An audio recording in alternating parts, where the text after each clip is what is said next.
Halo manusia-manusia halu dan friend-friend gue dimanapun kalian berada. Ketemu lagi sama gue Teddy di channel Pencari Anu. Gimana kabarnya kalian? Semoga baik-baik aja dan sehat-sehat selalu. Dan buat yang lagi terkena musibah, harap bersabar dan tetap semangat. Semoga musibah dan masalahnya cepat terselesaikan dan bisa beraktivitas normal kembali seperti biasanya. Kali ini kita kedatangan motor custom bobber yang basicnya adalah motor Yamaha Bison nih friend, yang sebelumnya udah pernah dibawa ke bengkel kita dengan masalah kelistrikannya dan dalam keadaan mati total nih friend. Dan ownernya mengeluh bahwa bengkel tempat beliau mengcustom motor ini tidak mau menerima motornya kalau motornya ini belum benar kelistrikannya ya guys. Waduh, nge-custom mah elit, tapi kok kelistrikan sulit. Dan ini kedua kalinya sang owner mempercayakan kepada kita untuk menangani motornya dengan keadaan sebagai berikut ya guys.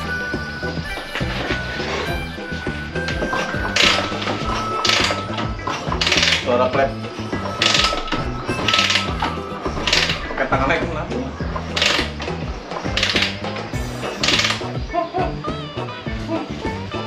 Penasaran seperti apa penanganannya? Simak videonya sampai habis, jangan di skip-skip. Siapin gorengan dan kopi, yuk kita nge.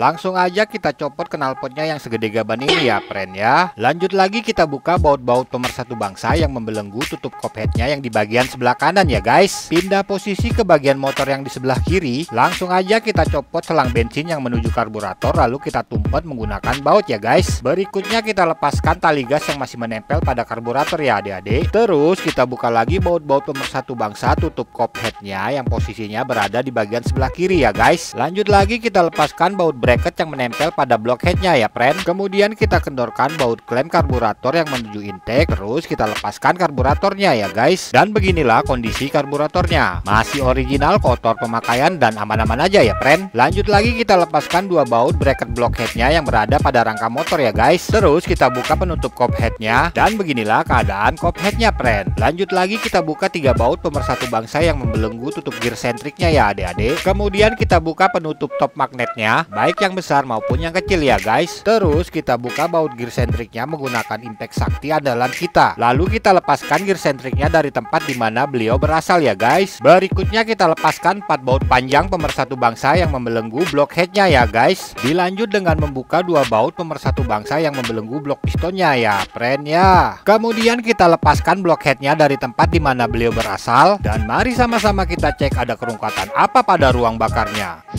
Kita buktikan. Wow, kan? Nih, ini mah nggak rembes, bocor. Nih lagi nih. Taruh nunggu kering.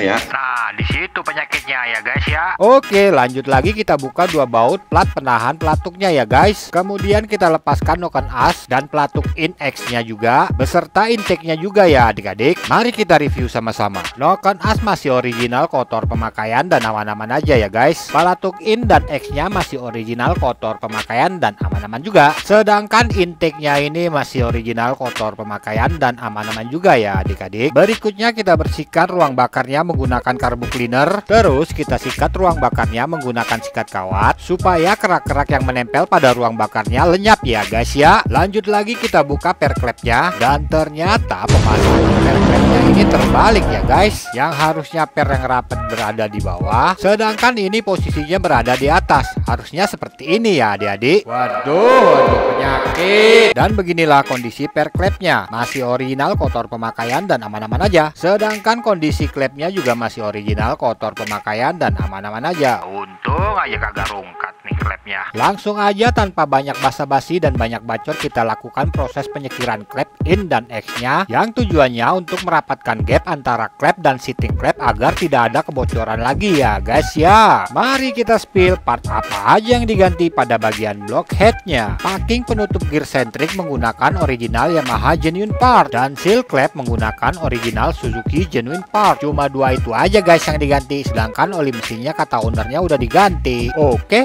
langsung aja kita pasangkan seal klepnya di posisinya masing-masing. Kemudian kita pasangkan kembali klep dan per klepnya, baik yang in maupun yang X. Dan perlu diingat juga posisi per klepnya yang rapat di bagian bawah, sedangkan yang renggang di bagian atas ya adik-adik. Setelah klep dan per klep sudah terpasang, maka kita tes dulu apakah ada kebocoran pada ruang bakarnya ya guys. Jika sudah tidak ada lagi kebocoran, maka langsung aja kita pasangkan kembali pelatuk in dan X-nya beserta nokon asnya juga ya friend. Lanjut lagi kita pasangkan kembali plat bracket penahan pelatuk in dan X-nya, lalu kita kencangkan menggunakan dua baut pemersatu bangsa ya adik-adik. Beralih ke bagian piston, langsung aja kita kerok kerak membandel yang berada pada permukaan piston menggunakan pisau kecil. Terus kita sikat permukaan pistonnya menggunakan sikat kawat, lalu kita bersihkan menggunakan karbu cleaner sehingga kerak-kerak dari sisa pembakaran tersebut hilang dari permukaan pistonnya ya guys ya. Oh iya friend, packing blockhead masih menggunakan packing blockhead yang lama ya friend, dikarenakan masih layak untuk digunakan, dan langsung aja kita lem menggunakan lem pilok ya guys. Kemudian kita pasangkan kembali ke tempat dimana beliau berasal ya adik-adik. Kemudian kita pasangkan kembali blockheadnya ke alamnya ya guys. Lanjut lagi kita pasangkan 4 baut pemersatu bangsa blockheadnya dan 2 baut pemersatu bangsa blok pistonnya. Terus kita kencangkan semuanya ya guys ya. Berikutnya kita pasangkan kembali gear sentriknya ke rantai keteng ya guys, dan posisi magnet wajib dalam keadaan posisi top, dan baru kita bisa kencangkan gear sentriknya menggunakan baut pemersatu bangsa ya friend ya. Lanjut lagi kita lakukan penyetelan klep baik yang in maupun yang X. Ingat jangan terlalu rapat dan jangan terlalu renggang ya adik-adik. Terus kita pasangkan kembali intake-nya ke asalnya, kemudian kita belenggu menggunakan 2 baut pemersatu bangsa ya adik-adik. Selanjutnya kita tutup 2 lubang blok magnetnya menggunakan penutupnya baik yang besar maupun yang kecil ya guys. Berikutnya kita pasangkan kembali penutup gear sentriknya, lalu kita kencangkan menggunakan 3 baut pemersatu bangsa ya guys. Lanjut kita pasangkan kembali karburatornya, lalu kita kencangkan baut klem selang karburator yang menuju intake ya adik-adik. Terus kita pasangkan kembali selang bensinnya yang menuju karburator ya guys, dan kita pasangkan kembali knalpotnya yang segede gaban ini ya guys. Kemudian kita pasangkan kembali bracket blockheadnya ya adik-adik. Sebelum kita tutup kopheadnya, kita lem terlebih dahulu penutupnya secara merata menggunakan lem tribon ya adik-adik. Terus kita tutup kopheadnya menggunakan penutupnya, kemudian kita belenggu penutup kopheadnya menggunakan baut-baut pemersatu bangsa ya friend. Dan lanjut kita cek sound dan test drive. Lupa guys.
Oke, akhirnya tiba di penghujung acara. Jadi total biaya keseluruhannya adalah sebesar Rp300.000 ya guys. Itu udah keseluruhannya ya friend. Mulai dari ongkos jasa beserta spare part yang dibeli ya guys ya. Oke, ambil baiknya, buang buruknya. Semoga bermanfaat, berkah dan amanah. Subscribe, like, komen dan share ke teman-teman, ke keluarga, handai taulan, dukun beranak, merbot musola, anak-anak karang taruna dan kuncen kuburan juga boleh ya friend. Jika kalian suka video ini, dan dislike aja jika kalian tidak suka ya guys. Sampai ketemu lagi di konten berikutnya. Gue Teddy, pencari Anu, and thanks for watching. Nge